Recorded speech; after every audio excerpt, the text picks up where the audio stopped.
Think solar means a zero electricity bill every month? Not always. Solar panels cut the power you buy during the day and can earn credits for excess energy you export. But your bill still includes some unavoidable charges. Fixed or demand charges, network fees and taxes often remain on your bill, and nighttime use, when panels don't generate, still draws from the grid, unless you add excess capacity. Good news, government rooftop schemes and subsidies exist for many households, which can cut upfront costs significantly. Policy changes now also make net metering easier for larger systems. But design, system size, and how you use electricity decide how close you get to zero. Want the real result?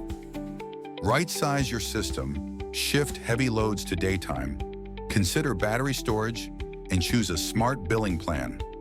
PeriUrja can audit your bill and design the right system for real savings. Contact PeriUrja to know more.